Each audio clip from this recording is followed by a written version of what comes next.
ಕೆಟ್ಟ ಹೋಗಿದೆ. ಇವತ್ತು ಬೆಳಗ್ಗೆ ಅದನ್ನು ಏನೋ ರಿಪೇರಿ ಮಾಡಿದ್ದೀನಿ ಅಂತ ಹೇಳ್ತಾರೆ, ಇನ್ನೂ ನಾವು ಲಾಗಿನ್ ಆಗಿಲ್ಲ. ಪ್ರತಿಯೊಬ್ಬರು ಚೆಕ್ ಮಾಡಬೇಕು. ಬೆಂಗಳೂರು ಜನತೆಗೆ ವಿನಂತಿ ಮಾಡ್ತೀನಿ, ದಯವಿಟ್ಟು ನಿಮ್ಮ ವೋಟ್ ಇದೆಯಾ ಇಲ್ವಾ ಅನ್ನೋದನ್ನ ಪರಿಶೀಲನೆ ಮಾಡಿ.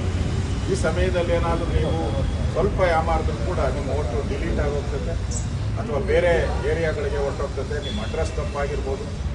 ಇವೆಲ್ಲ ದೃಷ್ಟಿಯಲ್ಲಿಟ್ಕೊಂಡು ಕೂಡಲೇ ನೀವು ಲಾಗಿನ್ ಆಗಿ ನಿಮ್ಮ ವೋಟ್ ಇದೆಯೋ ಇಲ್ಲ ಚೆಕ್ ಮಾಡಬೇಕು ಅಂತ ವಿನಂತಿಯನ್ನು ಮಾಡ್ತೀವಿ. ಈಗಾಗಲೇ ನಾವು ಚುನಾವಣಾ ಆಯೋಗಕ್ಕೂ ನಾವು ಬಂದು ಭೇಟಿ ಮಾಡಿದ್ದೀವಿ, ಎಕ್ಸ್ಟೆಂಡ್ ಮಾಡೋಕ್ಕೆ ಹೇಳಿದ್ದೀರಿ. ಅವರು ಕೂಡ ಸಾವಧಾನವಾಗಿ ಒಪ್ಕೊಂಡಿದ್ದಾರೆ. ಹೌದು, ನೀವು ಹೇಳ್ತಾ ಇರೋ ಕಾರಣ ಸರಿ ಇದೆ, ಲೀವ್ ಇದೆ, ವೆಬ್ಸೈಟು ಓಪನ್ ಆಗಿಲ್ಲ, ಎಲ್ಲ ಕಾರಣದಿಂದ 10 ದಿನ ಅಂತ ಹೇಳಿದ್ದಾರೆ. ನಾವು 10 ದಿನ ಸಾಕಾಗಲ್ಲ, ಇನ್ನೊಂದು ಸ್ವಲ್ಪ ದಿನ, ಯಾಕಂದರೆ ಕಂಟಿನ್ಯೂಸ್ ಲೀವ್ ಬರ್ತಾಯಿದೆ. ಒಂದು 4-5 ದಿನ ಎಲ್ಲರೂ ಊರುಗಳ ಕಡೆ ಹೊರಟೋಗ್ತಾರೆ.